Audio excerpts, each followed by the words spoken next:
오랜만이죠.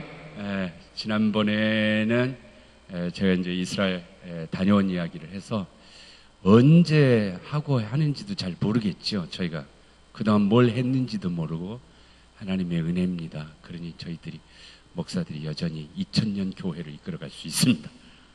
우리에게 뭔가 까먹는 은혜를 주신 하나님께 감사합니다. 오늘도 주의 말씀을 기대하십니까?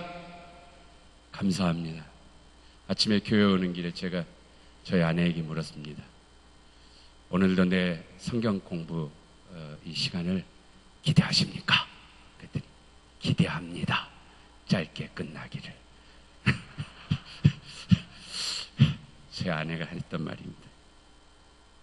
자, 우리가 지난번에 이제 창세기의 마지막 뒷부분에 있는 아브라함, 이삭, 야곱, 그 다음에 있는 요셉에 관련된 이야기. 어쩌면요, 이스라엘의 조상들, 아브라함의 이야기, 이삭의 이야기, 야곱의 이야기를 순서대로, 성경에 있는 순서대로 얘기하라고 그러면 막 헷갈리시는 분들이 있어요. 우물 갖고 싸움을 했는데 아브라함이 했다냐, 이삭이 했다냐, 둘이 같이 했는데 누구랑 했다냐, 막 헷갈리시기도 하고요. 그 이삭 이야기도 왔다 갔다 하고, 야곱도 얘기가 그런데 요셉의 이야기는 순서를 틀리지 않습니다. 그만큼 창세기에 보면 이스라엘 조상들이라고 하는 아브라함과 이삭과 야곱의 이야기하고 요셉 스토리라고 얘기하는 요셉의 이야기는 매우 완벽한 하나의 소설처럼, 매우 완벽한 하나의 문학의 어떤 단위를 이루고 있습니다. 그래서 요셉 이야기는 뭐 아시죠? 형들이 시기하고 해가지고 구덩이 빠뜨렸다 이렇게 팔았는데 애굽으로 내려가서 거기서 아주 높은 총리 집에서 있으면서 또 거기서 어떻게 했다가 그 집 그 부인이 유혹했는데도 그 유혹의 손길을 이렇게 자기가 뿌리쳤다가 그것으로 인해서 시기와 질투를 받아가지고 또 감옥에 갇혔다가 거기서 또 좋은 또 로또 복권의 꿈을 꿨는지 하여튼 꿈풀이를 잘해가지고 또 풀려나게 되고 그걸로 인해 가지고 또 기가 막히게 바로의 왕궁까지 가게 되고 거기서 최고의 대신 역할을 하게 되고 나중에 그 일로 인해서 자기 아버지와 형제들이 자기가 있던 곳에 다 와서 해피엔딩으로 끝나는 이야기. 이 순서 틀리지 않아요. 이렇게 아브라함과 그 뒤에 조상들의 얘기들하고 굉장히 다르게 아주 스토리가 정교하게 되어 있습니다. 우선 성서 자체가 거기에는 분명히 요셉 이야기가 무지무지 의미 있는 이야기들이 담겨 있을 것이다 라고 하는 의미를 저희들에게 우선 부여합니다. 제가 그동안 성경의 이야기를 하면서 성경을 좀 크게 보아야 한다, 크게 보아야 성서의 의미들을 좀 더 잘 알 수 있다 해서 우리가 한번 살펴보려고 하는데 다 살펴보지는 않겠습니다. 구약성경, 신약성경 전체를 통틀어서 우리는 하나님의 말씀이라고 얘기하잖아요. 이 하나님의 말씀, 그래서 하나님께서 자기의 백성 이스라엘에게 해준 말씀, 이 전체를 하나로 좀 더 집약하면 그게 바로 이대로 너희들이 반드시 지키고 또 그대로 살아야 한다라고 하는 하나님께서 이스라엘에게 주었던, 우리는 율법이라고 번역을 합니다마는 원래 그것을 토라, 모세 오경의 5권입니다. 매우 중요합니다. 근데 그 오경 얘기를 우리가 할 때 이 모세 오경이 어떻게 했느냐 자세히 보면 신명기로 끝나고 여호수아로 넘어가는 이유가 뭐냐? 모세가 죽었어요. 모세가 죽었다. 이 모세가 누군가 봤더니 출애굽기에 태어납니다. 그래서 모세의 일대기처럼 되어 있어요. 모세를 중심으로 해서 출애굽기부터 신명기까지 이루고 모세가 죽었다. 그 다음에 이제 여호수아로 넘어가게 되는 겁니다. 모세를 굉장히 중요시 얘기하는데 모세가 왜 중요하냐? 모세 어떤 사람이냐? 출애굽해서 이스라엘 백성들을 데리고 오고 시내산에서 하나님의 말씀을 다 받고 그리고 조상들에게 약속했던 땅 가나안 땅까지 그 앞에까지 인도하고 데려가는 사람이다. 그럼 모세의 일대기처럼 됐는데 그 앞에 창세기하고 무슨 관련이 있을까? 이스라엘 백성들을 애굽에서 탈출시키는 일이든 그리고 가나안 땅으로 데리고 가는 이 모든 일련의 이야기가 사실은 앞에 창세기에서 얘기했던 조상들과의 약속을 이루시기 위한 것이다. 그래서 앞에 창세기와 그 뒤에 출애굽기부터 신명기까지가 매우 중요하게 연결되는 이야기들을 한 적이 있었습니다. 그러면 그 앞에 창세기를 오늘 우리가 요셉의 이야기를 할 텐데요. 창세기 얘기를 다시 한번 살펴보면 창세기는 50장으로 이루어져 있는데 크게 둘로 이루어졌다. 앞에 1장에서 11장까지는 천지창조 이후에 아담과 하와의 이야기, 에덴 동산의 이야기, 노아의 홍수 이야기, 바벨탑의 이야기로 끝나는 이야기. 그 다음에 12장서부터 50장까지는 성서 그 어디에도 없는 아주 특별한 이야기가 있습니다. 그 얘기는 한 집안 이야기입니다. 할아버지, 아버지, 손주에 이르는 한 집안 이야기예요. 문제는 이 한 집안 이야기를 왜 그렇게 중요하게 성경 가장 앞에 놔두고 있느냐를 우리가 얘기한 것입니다. 그리고 그것이 앞으로 구약성서 전체, 나중에 예수님을 통해서 복음서 기자들이라든가 사도 바울에 의해서 신약의 초대교회가 이루기까지 가장 중요한 하나님의 말씀으로 버티고 있었던 그 근거들이 무엇이었느냐. 그래서 지난 시간까지 우리는 이 속에서 아브라함, 이삭, 야곱에 대한 이야기를 했고 이제 마지막 요셉에 대한 이야기를 하려고 합니다. 지난번에 혹시 이 요셉의 이야기를 지나가기 전에 매우 중요한 요소는 1장부터 11장까지 이야기와 아브라함으로부터 이어지는 한 집안의 이야기는 도대체 어떻게 서로 연결될까 했던 것입니다. 이 전체 큰 틀을 알아야 되는 건데요. 기억을 더듬으며 잠깐 보시면 창세기는 뭔가의 기원에 관련된 이야기다. 어떤 그 기원, 내력이 어떤 것이냐.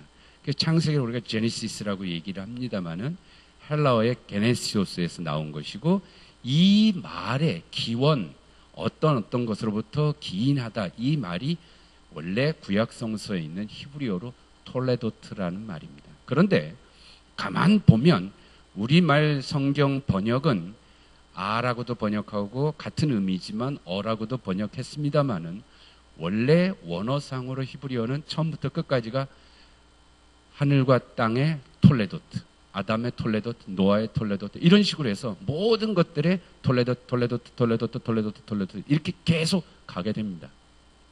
빨간 선으로 그은 그 앞부분이 창세기가 둘로 구분되는 처음 창조서부터 이루어졌던 톨레도트라고 하는 그 기원에 관련된 것이고 빨간 선 다음부터가 사실 그 바로 위에 데라의 자손들 해서 아브라함에 등장하는 이야기. 그래서 그 다음부터가 이스라엘의 조상들의 이야기, 톨레도트. 다시 말하면 족보에 관련된 얘기입니다. 예전에 얘기했습니다마는 이 얘기는 톨레도트라고 하는 족보라는 이야기를 사실 1장부터 11장까지의 이야기는 어떻게 하면 이 모든 얘기가 한 집안의 이야기, 그 집안의 한 대표로 하나님의 부름을 받은 아브라함과 어떻게 연결시키려고 했느냐. 그것을 보여주려고 했던 것입니다. 자, 그렇다면 창세기는 다른 말로 하면 족보입니다. 족보. 창세기는 족보다. 모든 것들의 족보입니다. 족보. 집안에 다 족보책이 있는지 없는지 모르겠습니다만 그 필요 없다 하는 집안도 있을 테고요. 어떤 집은 매우 중요하게 여기는 경우도 있죠. 우리는 그냥 예수님 믿습니다만은 신약성경 시작부터가 족보입니다. 족보를 유대인들은 또 우리 신약성경은 매우 중요하게 처음서부터 시작하죠. 예수님은 아브라함과 다윗의 자손이다라고 하는 그 족보를 매우 중요하게 여기고 있는 것입니다. 이 족보인데 누구네 족보냐? 누구네 족보냐? 지금 우리가 이미 여러분들 아시지만 아담과 하와가 에덴 동산에서 무슨 일을 했는지를 우리는 알고 있지만 그 옆에서 에덴 동산에서 누군가 그것을 보고 기록한 게 아니라고 했죠. 노아 홍수 때 옆에서 누가 기록한 게 아니다. 훗날 이스라엘 사람들의 자기들의 신앙 고백의 이야기들을 지금 성경이 이렇게 기록되어 있는 것입니다. 창세기는 족보의 이야기입니다. 우리 박씨 집안 족보가 아니라 이 족보는 당연히 이스라엘의 족보입니다. 이스라엘의 족보. 그런데 이 이스라엘의 이름이 어디서 왔죠? 야곱에게서 왔죠. 그리고 이 훗날 자기들의 조상들의 얘기들을 하는데 자기들의 조상들이 이미 친척으로 다 나눠져 있어요. 그 친척들이 누구냐? 우리가 아는 12지파입니다. 이스라엘의 12지파들이 자기들의 옛 조상들 얘기들을 하고 있는데 그 12지파는 그 집안은 어디서 왔냐? 바로 이 야곱 12아들에서 온 겁니다. 갑자기 한 번 더 눌러지는 바람에 제가 기가 막힌 타이밍을 해가면서 좀 하려고 그랬는데 모른다고 치고요. 이렇게 12아들에게서 야곱에서 12아들에서 이스라엘의 12지파가 왔습니다. 그런데 우리는 흔히 이스라엘 하는데요. 이 이스라엘이라는 이름이 여러 가지 다양하게 다르게 쓰고 있어요. 사실은 우리가 그냥 이스라엘 하면 지금 현재도 저 중동 지방에 가면 현재도 있는 이스라엘이라는 나라 이름도 이스라엘이고, 우리가 이스라엘이다 그러면 우리가 알고 있는 하나님 백성 그 민족의 이름이 이스라엘이기도 하고, 또 다른 말로 지금 저기서 나온 것처럼 야곱의 새로운 이름이다. 야곱이 야복강에서 이스라엘 이름으로 됐잖아요. 그런데 또 다른 이름이 있습니다. 이 이스라엘이라는 이름은. 이스라엘의 이름은 뭐냐면, 이거 자꾸 나오네요. 이스라엘 이름은 뭐냐면, 사울, 다윗, 솔로몬 왕정 체제를 이루고 난 다음에, 우리가 알듯이 나중에 하겠습니다만은 솔로몬 왕이 죽은 다음에 나라가 두 나라로 갈렸습니다. 그래서 우리가 지금 나눌 때 북한하고 남한으로 나눴지만 사실은 나라 이름이 다르죠. 북한하고 남한이라고 우리는 흔히 불리우지만 나라 이름은 조선 민주주의인민공화국이고 여기는 대한민국이고 공화국이고, 이렇게 각자의 나라 이름이 있는 것처럼 이스라엘이라고 불리웠던 나라가 다윗 솔로몬 때 하나의 통일 왕국을 이뤘는데, 사실 하나의 나라가 둘로 갈라졌는데 우리식으로 북쪽과 남쪽으로 나눴어요. 근데 그때 북쪽 나라 이름이 동일한 이름을 그대로 가져가서 이스라엘이라고 했습니다. 이때 이스라엘은 지금 여러 다양한 이름들이에요. 또 다른 이름입니다. 그래서 북쪽의 나라 이름이 이스라엘. 우리는 흔히 구분하기 위해서 북이스라엘 왕국이다, 북이스라엘 왕국이다 라고 이름을 부르는 것이고요. 그 밑에 남쪽 나라 이름은 유다 왕국입니다. 유다 왕국. 이렇게 해서 북이스라엘과 남유다 왕국이 됐습니다. 이스라엘 이름은 어디에서 왔는지는 우리가 알고 있잖아요. 그럼 유다 왕국의 그 유다는 어디서 왔느냐? 우리가 아는 것처럼 12아들의 네 번째 아들 유다. 그 유다 지파 이름이 남쪽 유다 나라의 이름이 됐습니다. 그럼 도대체 왜 북쪽은 이스라엘 이름을 가졌는데 남쪽은 르벤 나라, 우리 레위 나라, 다른 나라 이름을 쓸 수 있었는데 왜 유다라는 나라 이름을 남쪽 나라는 갖게 됐을까? 매우 중요하죠. 왜 그랬을 것 같습니까? 바로 이 유다 나라에서 다윗이 나왔습니다. 다윗이 나온 거예요. 예수 그리스도를 왜 아브라함과 다윗의 자손이라고 하겠어요? 왜 모세의 자손이라고 안 하고 엘리야의 자손이라고 안 하고 아브라함과 다윗 자손이라고 얘기했습니다. 이유가 뭐냐? 바로 이 유다 지파 다윗 가문에서 메시아가 온다라고 하는 구약 성서의 오랜 이스라엘의 그 믿음 때문입니다.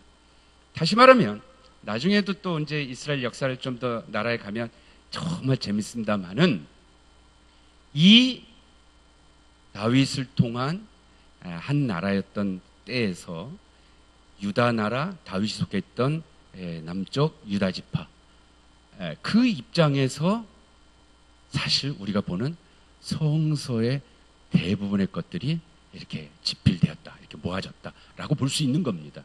그러니까 바로 이 다윗 관심, 이새의 뿌리에서 새싹이 난다라고 하는 메시아 사상, 다윗 왕국에 대한 관심, 하나님께서 다윗에게 영원한 다윗 왕조를 만들어 주겠다라고 하는 하나님과의 다윗과의 약속, 나단 선지자를 통한 하나님의 신탁, 이런 중심들, 그걸 통해서 그렇다면 이스라엘이 자기네 나라의 과거사를 어떻게 고백하고 정리했던가, 이게 바로 유다 지파의 입장이라는 것입니다.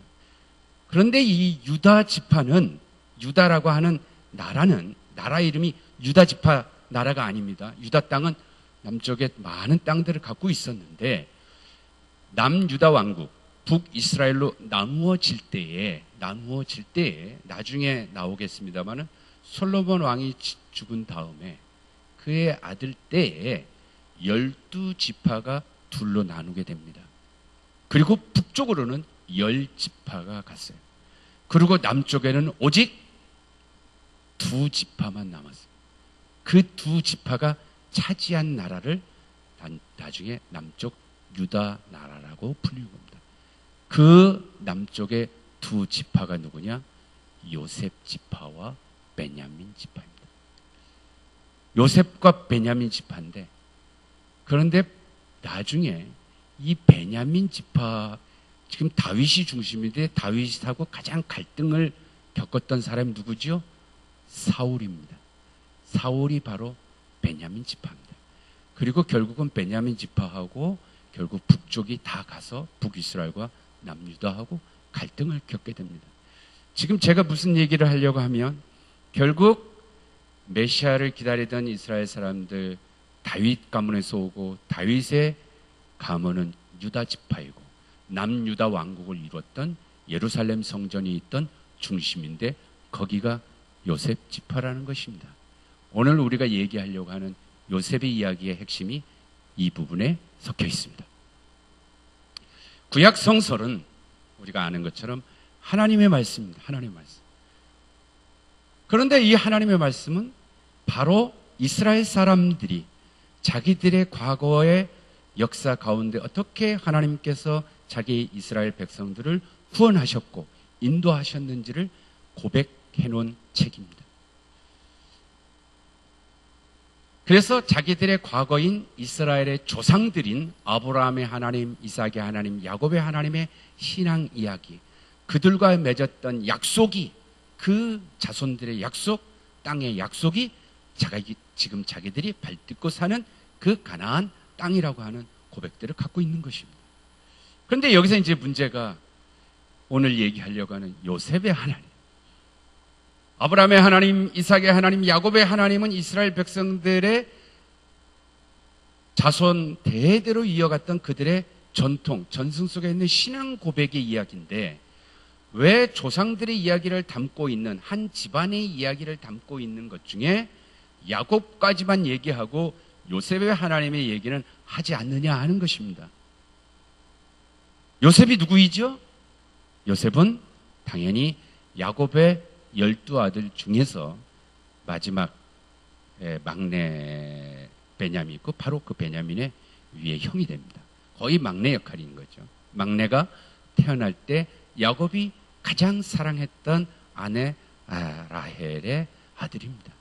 그리고 야곱이 삼촌 라반의 집에 가서 삼촌 라반의 집에서 일하면서 두 딸과 결혼하고 여종 둘을 해서 부인이 넷이 됐는데, 야곱이 바로 요셉을, 라헬이 요셉을 낳자 그때 처음으로 야곱이 삼촌에게 이제 내가 고향으로 돌아가겠습니다 라는 얘기를 하게 됩니다. 그리고 고향으로 돌아가는 길에 바로 베들레헴 다 다르지 못한 바로 그 전에 라헬이 베냐민을 낳으면서 죽게 되죠. 그래서 제가 그 베들레헴에 지금은 팔레스틴 장벽으로 가려져 있습니다. 근데 그 장벽을 담만 딱 지나가면 거기에 라헬의 무덤이 있어요. 그래서 라헬의 무덤에 이슬람에서도 자기네 조상들이 갖고 매우 중요하게 유대인들도 찾아가는 곳입니다. 바로 이 요셉은 야곱의 아들입니다. 특히 야곱이 가장 사랑했던 라헬에게서 태어났던 첫 아들입니다. 야곱이 누굽니까? 우리가 잘 아는 대로 바로 이스라엘입니다. 훗날 이스라엘 민족, 이스라엘 국가를 이루는 그 대표적인 이름이 바로 야곱입니다. 조금 전에 얘기한 것처럼 바로 이 이스라엘 나라를 대표성을 가졌던 것은 남유다 왕국이고 바로 유다라는 것입니다. 근데 이 유다가, 남유다 왕국이 다윗 왕국을 이뤘던 유다 지파가 자기들의 조상들의 이야기를 신앙 고백한 구약 성서를 이야기할 때, 자기들의 윗 가문의 조상들을 얘기할 때 야곱 아버지, 할아버지 이삭, 그 윗대 할아버지 아브라함, 요셉은 자기 조상이 아닌 겁니다. 요셉은 자기 동생이죠. 그러니까 이스라엘에게서는 옛날 사람들이지만 바로 이 이스라엘 자기 족보책으로 얘기를 하면 유다 입장에서는 요셉은 자기들의 조상 반열에 서지 않는다는 얘기입니다. 그렇기 때문에 이스라엘의 성경에 계속해서 아브라함과 이삭과 야곱의 하나님으로 나오지 요셉의 하나님으로 나오지 않는다. 창세기가 조상들의 이야기지만 요셉 얘기는 그만큼 독립적으로 빠져있다. 그 이유는 바로 훗날 이스라엘 민족의 대표성을 가졌던 바로 이 남유다 왕국 유다 지파에 대한 이야기가 중심적이기 때문이다 라는 말씀을 드리는 것입니다. 자, 그렇다면 이 이야기가 없어도 되는데 왜 자기들의 직접 조상의 반열에 있지 않는 요셉의 이야기는 무엇 때문에 창세기 마지막에 이렇게 들어와 있는가? 그것은 바로 유다와 또 이스라엘 민족 전체하고는 이 요셉의 이야기는 어떤 관련이 있을까? 구약 성서가 뭐라고 그랬죠? 이스라엘 역사이고 자신들의 끼쳤던 자신들의 하나님 구원사의 이야기에 대한 신앙 고백이라고 이야기했습니다. 자기들이 믿는 이스라엘에게 있어서 가장 중요한 그 자기들의 하나님이, 이 하나님이 누구냐? 여호와 하나님입니다. 다른 하나님이 아닙니다. 지금 유대인이나 아랍계 무슬림이 서로 간에 신이라고 율신이라고 얘기하고 같은 조상 아브라함을 이야기한다지만 매우 중요한 신명에 있어서 서로 다르게 씁니다만은 이스라엘에게서는 다른 하나님이 아니라 아도나이, 여호와 야훼라고 하는 하나님입니다. 그러면 이 야훼 하나님, 이스라엘 민족 자기들의 역사 한가운데에서 언제부터 여호와 하나님이 자기들과 함께 했느냐, 야훼 하나님은 언제 등장했느냐 하는 것입니다. 그 이야기가 모세에게 처음으로 등장하는 모세를 시내산에서 불렀을 때 출애굽기 6장 2, 3절에 이렇게 얘기합니다. 하나님이 모세에게 말씀하여 이르시되 나는 여호와라. 나는 여호와라. 내가 아브라함과 이삭과 야곱에게는 엘샤다이, 제가 히브리어로 그대로 할게요. 하나님의 이름이에요. 내가 아브라함과 이삭과 야곱에게는 엘샤다이로 나타났지 아도나이, 야훼로 나타나지 않았다. 이런 표현을 하는 본문이 있습니다. 그렇기 때문에 사실은 이런 본문이 물론 아브라함에게도 여호와 하나님이지요. 그런데 왜 출애굽기에서 이 얘기를 하느냐 하면은 이스라엘 백성들이 오직 여호와 하나님만 믿고 하나님이 주신 십계명이라든가 하나님이 주신 신에서 준 모든 법들을 지켜야 하는 이유가 뭐냐? 너희들이 애굽에서 종살이 할 때 내가 너희들을 거기서 이끌어낸 너희 하나님 여호와다. 이게 매우 중요한 이스라엘과 여호와 하나님 간의 계약문입니다. 계약문. 그렇기 때문에 구약성서 전체에서 이스라엘이 여호와 하나님을 믿어야 되는 가장 중요한 그 근거가 뭐냐? 하나님께서, 여호와 하나님이 너희들을 애굽에서 인도해 내셨다라고 하는 고백입니다. 이 여호와 하나님 신앙, 이 야훼 신앙이 바로 출애굽이라고 하는 것과 매우 밀접하게 연결되어 있고 그것을 인도했던 모세를 통해서 그리고 애굽에서 이끌어서 너희들에게 하나님 말씀을 주고 그냥 땅으로, 가나안 땅, 조상들에게 약속했던 그 땅으로 가는 게 아니라 말씀을 먼저 주는 거죠. 왜? 이 말씀대로 약속했던 땅에서 살아야지 이 말씀대로 살지 않으면 니네들은 이 땅에서 쫓겨난다. 물론 그 땅에서 쫓겨났어요. 그걸 가지고서 성서 자기들의 역사를 기술하고 있는 것입니다. 모세는 누구지요? 우리가 잘 아는 것처럼 출애굽의 지도자입니다. 출애굽, 엑소더스라고 해요. 애굽을, 이집트를 탈출했다. 누가? 이스라엘 백성들이. 그러면 애굽을 탈출했다? 이집트를 탈출했다? 언제 애굽으로 그럼 가긴 갔네? 그럼 도대체 이스라엘 백성들을 언제 어떻게 해서 애굽으로 들어갔을까? 바로 그게 요셉 때문이라는 것입니다.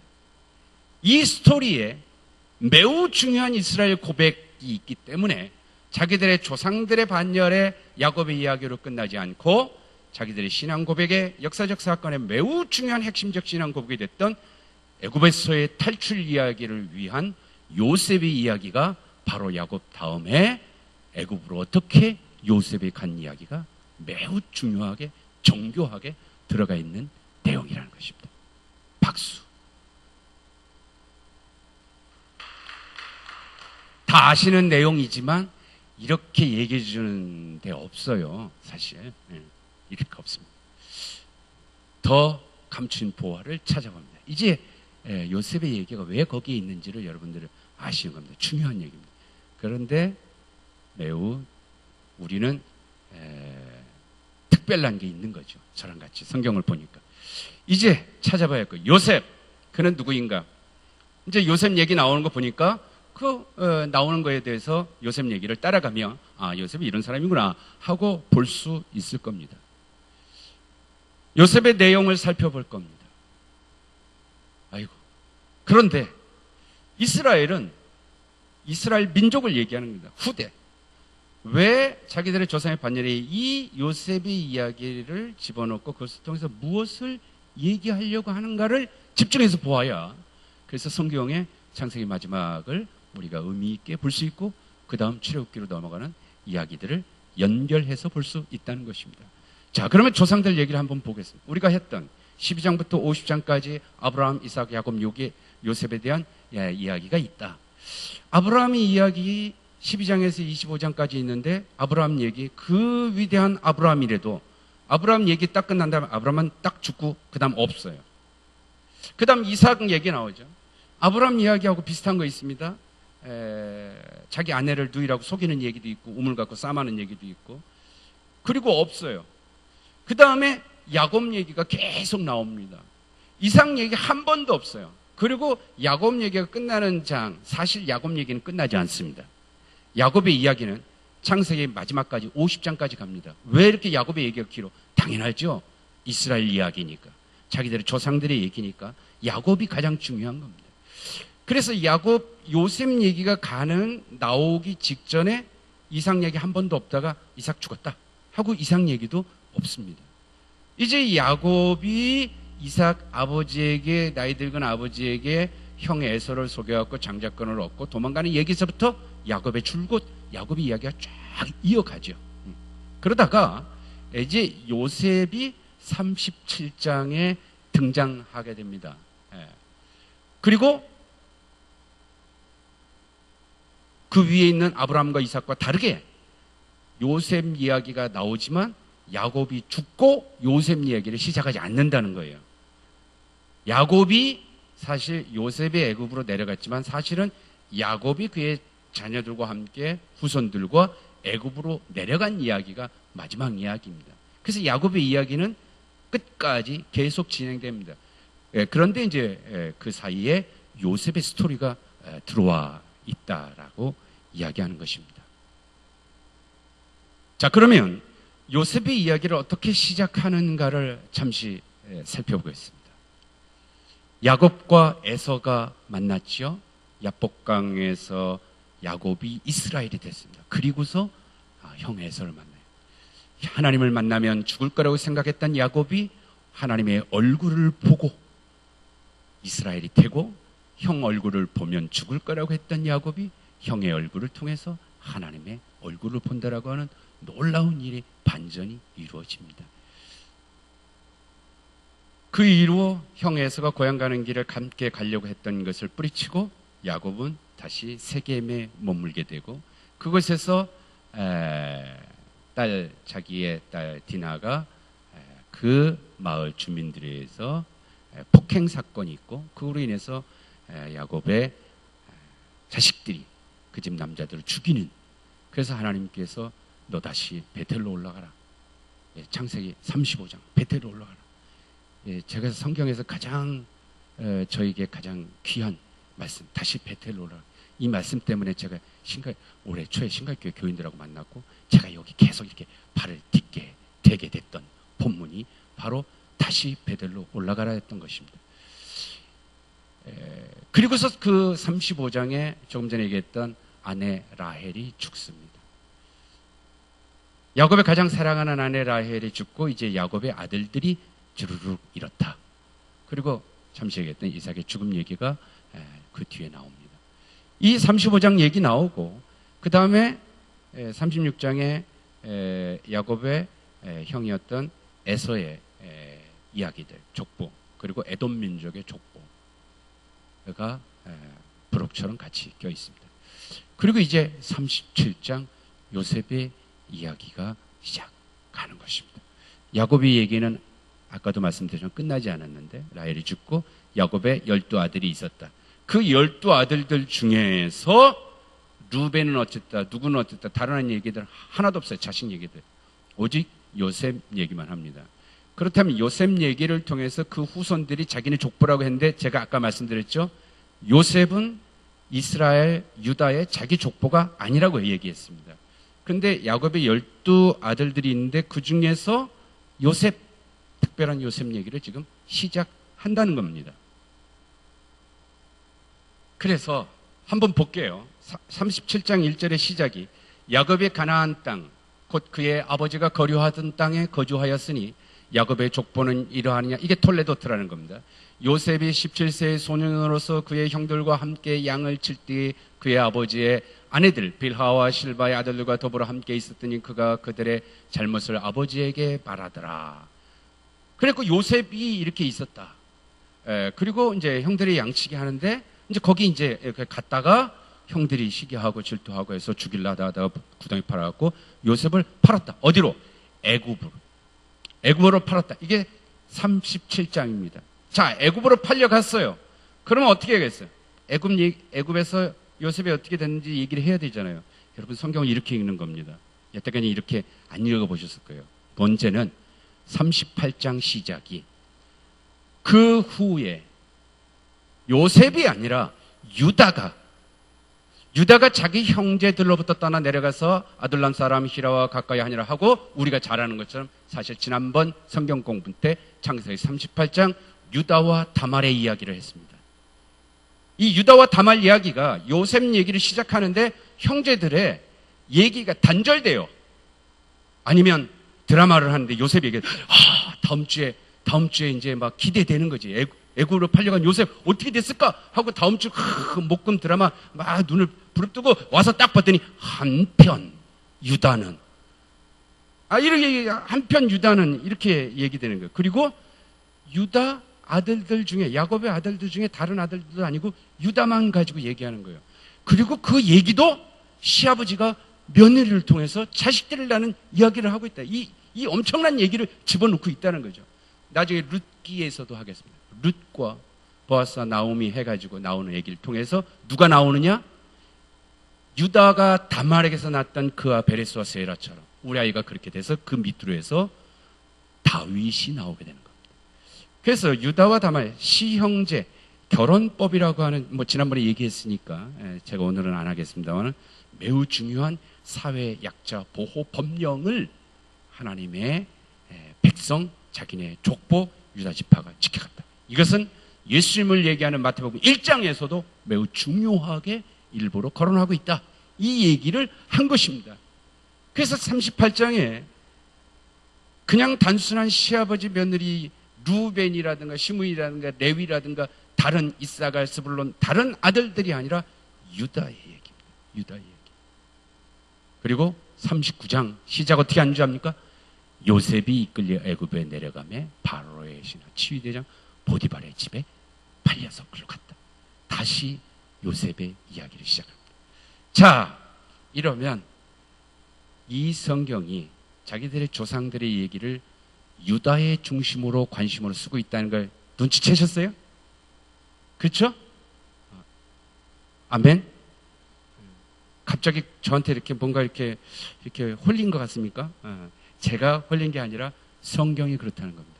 성경이 매우 중요하게 이렇게 하고 있다. 자, 그렇다면 이 관점이 되지 않고선 단순한 요셉의 형제들과의 갈등이라든가 이 스토리라든가 앞으로의 출애굽기에서 매우 중요한 성서가 얘기하려고 하는 의미를 잃어버릴 수 있기 때문에 중요하게 이 전체 맥락을 보셔야 된다라는 것입니다. 이스라엘 조상들의 이야기, 우리가 아브라함과 이삭과 야곱에서 요셉으로 이어지는데 조금 전에 얘기한 것처럼 매우 중요하게 그 사이에 유다가 들어가 있다라는 얘기입니다. 그래서 창세기 이스라엘 조상들의 이야기를 읽을 때 관심을 가질 점은 훗날 이스라엘 민족들이 남유다 왕국 다윗 가문에서 과거 자신들의 조상들의 이야기를 어떻게 얘기하고 무엇을 위해서 이 이야기들을 우리에게까지 전해주고 있는지를 우리가 눈여겨 보셔야 한다는 것입니다. 그래서 이스라엘 12지파 중 12아들 중에서 유다가 어떤 지위를 갖고 그의 행위가 어떻게 이루어지는지를 우리는 다른 누구들보다 눈여겨볼 필요가 있다라는 것입니다. 자, 이제 요셉의 이야기를 시작하겠습니다. 이제 시작하면 언제 끝날래 하지 마시고 요셉의 스토리 오늘 1번이라고 해놨어요. 1번. 그래서 저희 아내가 오늘 이야기에 기대하는 짧게 끝남으로 마치도록 합니다. 제가 이렇게 쭉 보면 제가 빨간 글씨를 해놓은 부분에 여러분은 어디에 관심이 드립니까 하고 얘기를 하는 게 참 구역 성경 공부 같으면 가능한데 그러지 않아서 제가 그냥 빨갛게 일부러 해놨습니다. 자, 야곱이 살 때 족보가 그랬는데 요셉이란 아이가 있는데 요셉 얘기를 하는 거예요. 요셉 얘기만. 다른 아들들 많아도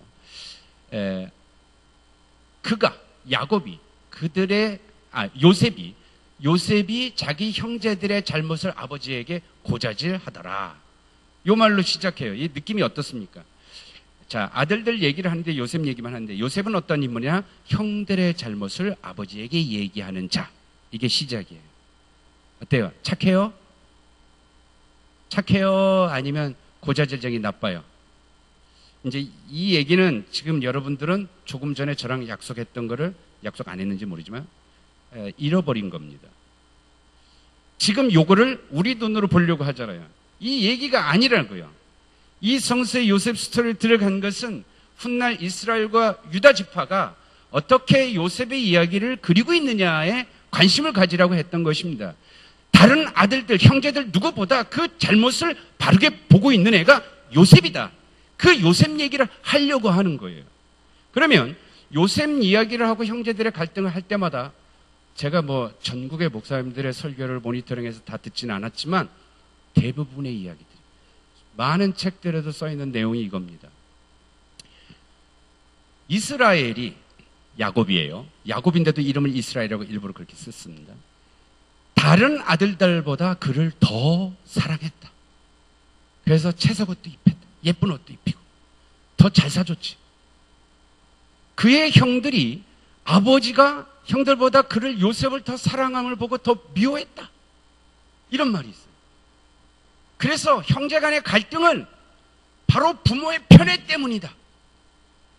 그 아버지가 다른 누구보다 요셉을 더 사랑했기 때문에, 물론 성경도 자기가 그 누구보다 자기가 사랑했던 아내 라헬에서 태어난 아이이기 때문에 더 사랑했다라는 표현을 쓰긴 합니다. 그러나 이 더 사랑했기 때문에 야곱은 잘못이다라고 하는 것을 성서는 그 어디도 말하지 않습니다. 문제는 아버지가 더 사랑했다. 야곱이, 이스라엘이. 이것은 유다나 요셉을 얘기하는 쪽에서는 요셉 지파가 차지했던 남유다 왕국에서는 야곱, 이스라엘 하나님과 계약을 맺은 하나님께서 약속해 줬던 그에게 해주셨던 것에 가장 중요한 것은 다른 12아들들 중에서 요셉을 가장 사랑했다. 그리고 바로 요셉은 다른 지파들, 다른 누구보다 그들의 잘못을 분명하게 알고 그것을 고할 수 있는 자였다라는 얘기를 성서는 합니다. 그리고 야곱을 통해서 이어지는 하나님의 계약과 약속을 아버지는 뭐라고 하냐면 다른 누구보다 요셉을 사랑했다라고 얘기하는 거죠. 이 얘기를 통해서 결국은 앞으로 하나님의 약속은 요셉을 이어나갈 것이라는 것을 근거를 삼고 있는 것과 다름 아니라는 것입니다. 자, 그런데 그 모습에 대해서 형들이 아버지가 자기 동생 요셉을 더 편애하고 사랑하기 때문에 그를 미워했다라고 하면서 아주 재미난 말을 썼어요. 우리말에는 잘 안 보입니다. 형들이 그에게 편하게 말할 수 없었더라. 이 말이 뭐예요? 형들이 그에게 편하게 말할 수 없었더라. 마음 터놓고 얘기를 못한다? 여러 가지가 있겠죠. 우리말로 번역을 하면. 아니면 아이고 저놈이 또 아버지한테 고자질할지도 몰라. 하고 쟤하고는 이런 게 있죠. 히브리어 원문은 구약성경 원문에는 뭐라고 되어 있냐면 아버지가 요셉을 더 사랑하니까 그 형들이 그 동생을 보면 뭐라고 했는지 알아요? 안녕 하고 인사하지 않았다. 이 말이 그대로 붙이거나, 다시 말하면 그에게 말하기를 인사말로 샬롬이라고 하지 않는다. 이러면 우리가 Hey, hello, how are you? 뭐 이러고 안녕하십니까 하고 뭐 진지 드셨어요? 뭐 이러고 인사들을 하는데, 그 관계의 나쁨을 이스라엘에서는 샬롬 하고 인사해요. 샬롬, 샬롬, 샬롬. 그 성경 읽다 보면 되게 웃긴 게 있어요. 뭐 저 이방 나라하고 전쟁을 하는데 거기서 전령이 옵니다. 그러면서 전령이 오면서 하는 말이 물어봅니다. 너는 샬롬이라고 인사말을 갖고 왔느냐? 제가 거기 가서 내가 샬롬이라고 인사. 뭐 이런 표현들이 처음 만나서 뭐 전하 기체 만강하시고 뭐 이렇게 인사하듯이 안녕, 샬롬, 샬롬, 샬롬 하잖아요. 그 말 자체가 평안을 비는 말인데 형제간에 서로 인사하잖아. 기가 막힌 말이죠. 서로 제 싫어해서 형제간에 인사하잖아. 전화도 안 하고 옷도 안 하고 쳐다보지도 않고. 어쨌든 그 말이 들어있습니다. 이 말 하나 가지고 설교해도 참 오늘 은혜 받을 텐데 좀 더 성경 공부 크게 보려고 합니다. 자, 그 다음 나오는 말이죠. 요셉이 꿈을 꾸고 형제들에게 말했더니 더 미워했어요. 아버지가 요셉을 사랑하는 것도 성질나 죽겠는데 얘가 꿈 얘기를 하니까 더 성질이 났다. 뭔 꿈이냐? 그랬더니 단들이, 농경, 이렇게, 민족인지, 단들이 일어서서 자기 단이 있는데 둘러서서 이렇게, 절을 하더라. 그러면 그건 볕단 꿈인지, 개 꿈인지, 꿈인지. 근데 왜 이 꿈을 듣고 형들이 더 미워했을까요? 꿈이 갖고 있는 어떤 앞으로의 앞날에 대한 비전이라든가 앞날에 대한 어떤 그 예정이, 네가 우뚝 서고 우리들이 형들인데, 그리고 유대 나라에서 끊임없이 상속권이라는 게 밑으로 내려가는데, 아니 근데 네가 쓰고 그러면 네 꿈에 그러면 이렇게 한다고? 그러면서 하는 말이 네가 우리의 왕이 되겠느냐? 여러분 어때요? 소름 끼치지 않으세요 이제? 어느 지파가 나라의 왕국을 차지할 것 같습니까? 유다 지파죠. 그렇죠? 누가? 요셉과 베냐민 지파가. 그리고 베냐민 지파는 사울로 인해서 나중에 끊임없이 다윗 집안하고 갈등을 합니다. 다윗이 왕이 됐을 때도 막 쿠데타 일어나고 반란이 일어나고. 그건 이제 나중에 가면 장희빈보다 더 재미난 얘기는 제가 나중에 또 해드리겠습니다만은 그런 얘기들이 있어요. 지금 요셉이 왕이 된다고 하면 요셉과 베냐민에서 거기가 왕위가 이루어집니다. 그게 남유다 왕국이에요. 지금 이 얘기를 하는 거예요. 근데 그 얘기는 형들의 시기 질투가 있지만 이것은 하나님이 보여주신 옛날 요셉을 통하여서 그 꿈으로 통해서 이미 계시된 것이다. 그리고 그 섭리가 지금까지 이루어졌다는 것을 옛날 조상들의 이야기를 통해서 이스라엘 후손들은 얘기해 주는 겁니다. 물론 루벤의 장자니까 루벤의 이야기로 족보가 이루어졌으면 오늘날 다른 성경을 우리는 가질 수 있었을지도 모르죠. 어쨌든 성경은 그 중심으로 해서 기록되고 있다는 것입니다. 형제간의 갈등, 아버지의 편애냐? 왜 이 부분들이 기록했느냐? 좀 전에 말씀드린 것처럼 꿈, 우리의 왕이 되느냐? 12지파의 갈등들. 이 요셉 지파가 남유다로 가는 이야기에 그 단초, 복선을 깔고 있습니다. 유심히 살펴보면 이러한 얘기들이 훗날 어떻게 해서 요셉 지파가 베냐민 지파와 함께 야곱이 가장 사랑한 라헬의 두 아들들의 그 후손들 지파들이 유다 왕국이 되고 거기서 다윗을 삼고 거기서 메시아가 나오게 되고, 그러니 예수님이 태어나려고 하니까 고향 땅으로 유다 지파 베들레헴까지 가게 된 겁니다. 그 다음 이야기, 요셉이 또 꿈을 꿨어요. 잠만 자면 꿈을 꿔. 근데 이번에는 꿈을 꾸는데 형제들만이 아니라 아버지와 어머니까지 자기에게 절을 하더라. 이번에는 그 이야기를 아버지 야곱도 들었습니다. 근데 야곱도 듣고서 그를 꾸짖었다. 아버지가 요셉을 꾸짖었어요. 아니 나도 너한테 절을 해? 야, 이 문제가 이제 이 야곱이라고 하는 전체 이스라엘 민족을 대표하는 것과 요셉과의 갈등 관계는 어떨까? 그런데 문제는 뭐냐면 다른 형들은 시기하고 말았지만 아버지 야곱은 그 말을 간직해 두었더라. 이것이 요셉을 통해서 모두가 그에게 절을 하는 어떤 것이 있나 보다 하는 것들로 성경은 어쨌든 기록이 되어 있습니다. 자, 그다음 우리가 잘 아는 것처럼 이제 요셉을 형들에게 있는 대로 보내게 되죠.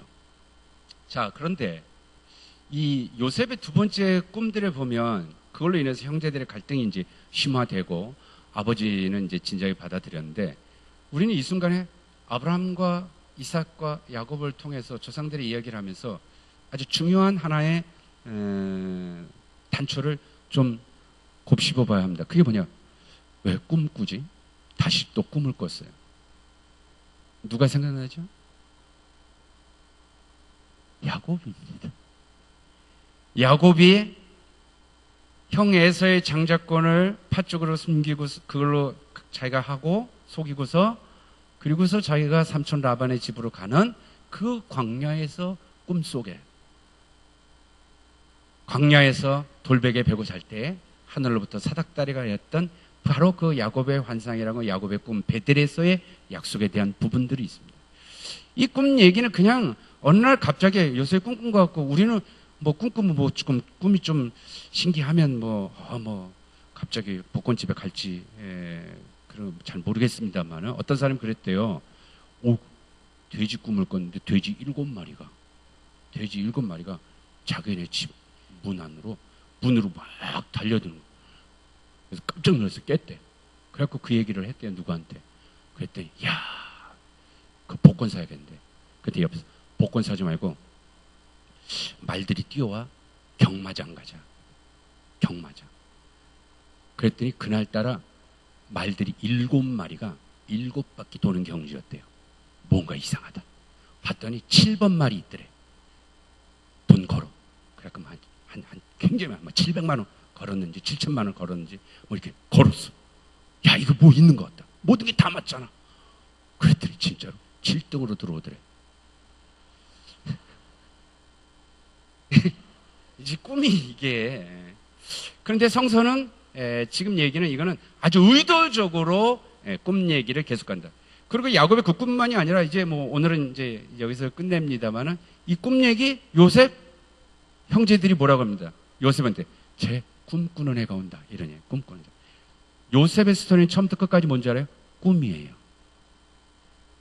보디발의 집에 갔다가 잡혀 들어갔다가 거기서 주변에 잡혀온 사람들하고 또 꿈꾼 것까지 이제 또 풀이해줘. 그래갖고 풀려났다가 바로의 꿈을 또 자기가 꿈을 해주는 거예요. 그래서 요셉은 꿈 얘기예요. 꿈 얘기. 문제는 뭐냐면 이 꿈을 통해서 모든 것이 하나님의 섭리대로 착착착 진행된다는 얘기를 보여주는 것입니다. 아주 매우 중요한 그러한 문학 장르가 아주 정교하게 그렇게 꾸며져 있는 모습입니다.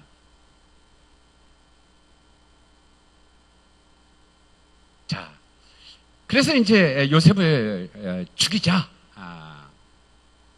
그런데 이제 거기서 장자, 다른 누구의 이야기들은 없는데 장자가 루벤이 나서서 우리의 손을 피를 흘리면 안 된다. 그냥 구덩이 파서 거기다 던지자. 죽이지는 말자. 착한가요? 오히려 꾸짖든가. 이래서 그럼 되냐? 이 자식들. 형이 나서서 그러면 안 돼! 할 수도 있겠죠. 근데 구덩이 파서 거기 던지자. 근데 그러면서 뭐냐면 나중에 다시 꺼내서 데리고 가려고 그렇게 했다. 뭐 이런 얘기예요. 이 얘기는 장자가 어떤 면에서는 형제들을 말리는 것 같으면서도 어떤 면에서는 형제들을 자기가 이렇게 잘 컨트롤하지 못하기도 한, 그리고 왠지 동생이 죽게 되고 뭔 일이 생기면 그 문제가 내가 아버지를 향해서 내가 뭘 해야 될까 하는 그 어떤 장자의 책임에 대한 문제, 이런 것들이 복합적으로 들어있는 부분이 있어요. 그 얘기는 성서는 처음부터 끝까지 장자의 축복권이고 장자의 우선권으로 가는 게 유대 사회입니다. 그런데 창세기 예전에 얘기했죠. 처음부터 끝까지 매우 이상하게 장자권이 아니에요. 아담과 하와에서 가인과 아벨에서 가인이 장자인데 하나님의 역사는 가인을 통해서 나가지 않습니다. 노아의 자식들 셈과 함과 야벳인데 거기 이제 뭐 형제들이 좀 문제가 있는데 노아도 장자가 아니고 아브라함도 장자가 아닙니다. 이삭도 장자가 아니죠. 야곱도 더 극심하잖아요. 쌍둥이 태어내서. 그러고 요셉 가면 요셉도 장자가 아니죠. 요셉을 통해서 난 아이가 장자가 므낫세요, 둘째가 에브라임입니다. 근데 나중에 보면 야곱이 요셉을 애굽에 내려가서 차지해서 너한테 난 이 두 아들은 네가 난 게 아니라 내가 낳은 아들로 하자. 그래서 12아들에 포함시키겠다. 상속도 12아들들하고 작은아버지 뭐 큰아버지들이죠. 같이 하겠다. 이렇게 속해버려요. 그러면서 거기서 축복 기도할 때도 손을 거꾸로 해가지고 작은 아들 에브라임에게 축복을 합니다. 이 에브라임이 나중에 되면 북이스라엘이 에브라임입니다. 나중에 얘기해요. 이 얘기는 처음부터 끝까지 이상하다. 장자권이 아니에요. 창세기 모든 조상들에게. 근데 이 모든 것들이 남유다 왕국이라든가 이 관점에서 본다면 누군가 권력은 잡았는데 장자가 아닌 사람이 있어요. 그게 바로 다윗과 솔로몬이다. 제가 그런 얘기를 한 적이 있었습니다. 다시 말하면 그러면 이제 어떻게 해서 이 장자권이 루벤이 아니라 제사권에서는 레위로 가고 왜 유다에게로 가는지에 대한 얘기가 매우 중요하죠. 한편으로는 장자로서의 책임을 면하지 못하는 문제들, 그리고 장자가 다른 자기의 동생들을 컨트롤하지 못하는 권위에 대한 문제들이 이미 깨져 있는 부분들이 이 요셉이 이야기하고 맞부닥쳐 있습니다. 그리고 자기는 그렇게 빠뜨려 놓고 어디 갔다가 나중에 와서 보니까 요셉이 없는 거죠. 그때 아이고 나 이제 아버지한테 가서 내가 뭐라고 할까 하고 자기 책임 문제를 얘기하는 장면이 있습니다. 이때 한 사람이 등장하는 사람이 바로 누구냐? 유다라는 것입니다. 다른 아들들이 아니라 바로 유다가 등장해서 우리의 동족이고 혈육을 동생을 죽여서는 안 된다 하면서 이스마엘의 사람들, 미디안 사람들, 애굽으로 내려가는 저 상인들에게 은 얼마에 팔았는 줄 아세요? 20세겔. 왜 그런지 아세요? 남자로서 20세 밑에 남자는 그 남자를 노동력으로 노예로 파는 값이 20세겔, 은 20세겔이라는 게 레위기에 나옵니다. 그러니까 이제 노예로 파는 어떤 노동값에 대한 부분들이 여러 이제 근대 그런 부분들하고 맞아 떨어지는 부분들이 있죠. 자, 지금까지 이제 제가 드렸던 바로 37장에 어떻게 해서 요셉의 그 이야기를 통한 형제들의 갈등에 관련된 이야기들, 그리고 거기에 유다의 등장, 그리고 어떻게 해서 요셉이 결국 애굽으로 가게 된 이야기. 이 얘기는 제가 아까 모두에 말씀드린 것처럼 이스라엘 역사 전체에서 조상들의 얘기 중에 요셉 얘기가 들어가야만 나중에 애굽에서 탈출하는 이야기하고 매우 밀접하게 연결되는 매우 중요한 것이다라는 말씀을 드렸습니다. 자, 그리고 재미난 게 여기서 이렇게 딱 보면 요셉은 이제 팔았잖아요. 그랬더니 그 아들들이 어떻게 했습니까? 순염소 피에다가 요셉의 옷을 피를 묻혀가지고 이렇게 됐습니다 라고 아버지를 속이죠. 그랬더니 아버지가 어떻게 했냐? 아이고 짐승한테 물려 죽었구나 하고 울고불고 해요. 자세히 기억이 안 날지 모르지만 요 모습이 딱 야곱이 했던 모습이에요. 야곱이 순염소의 피를 형의 옷에다가 바른 다음에 그걸로 나이든 아버지 이삭에게 가서 내가 애서요 하고 했던 장면하고 아주 같이 연결되는 모습이기도 합니다. 가장 중요한 건 뭐냐면 야곱은 요셉이 죽었다고 생각했습니다. 아버지는. 형제들은 죽지는 않았죠. 죽지는 않았어요. 눈앞에 본 건 죽은 건 아직 아니다. 그리고서 파는 겁니다. 문제는 그 다음 애굽에서 어떤 일이 있을까 하는 문제로 이어지겠죠. 근데 아까 얘기한 것처럼 한편 유다 얘기를 해서 유다와 다말 이야기를 통해서는 매우 중요한 시동생과 결혼하는 법을 통해서 사회적인 약자인 여성을 보호하려고 하는 법령에 매우 중요한 유다의 족보, 자기들의 조상의 이야기를 견주어 놓고 있습니다. 자, 그렇다면 다음 주에 애굽으로 간 요셉, 애굽에서는 무슨 일이 있었을까? 우리가 내용 이미 다 압니다. 그런데 그것 역시도 어떤 관점으로 이 얘기를 통해서 훗날의 이스라엘 12지파 12아들들에 관련된 바로 그 12아들들을 통해서 12지파가 어떻게 되어 있고 그것이 유다와 이스라엘 간의 관련들이 어떻게 될까요? 그것이 출애굽과는 어떤 연결이 있을까? 요 얘기를 통해서 요셉 이야기를 또 다음에 이어가도록 하겠습니다. 기대하신 바에 어떻게 좀 충족됐나요? 늦지 않고. 감사합니다. 다음 주에. 잠시 기도하겠습니다. 우리 하나님, 고마우신 하나님, 아브라함의 하나님, 이삭의 하나님, 야곱의 하나님을 우리도 살아계신 우리의 하나님이라고 고백합니다. 그들에게 나타나셔서 약속하고 그들의 신앙을 보여주신 하나님께서 오늘 우리들에게서 이 성경 말씀을 통하여 옛날 이스라엘 사람들의 신앙 고백이 아니라 오늘의 살아계신 하나님을 고백하는 저희들의 귀한 말씀이 되도록 인도하여 주시옵소서. 우리에게 주신 귀한 말씀을 따라서 한 주간 살아갈 때 우리에게 힘이 되게 하시고 우리의 소금과 빛의 역할을 감당할 수 있도록 도와 주시옵소서. 예수님의 이름으로 감사하며 기도합나이다. 아멘.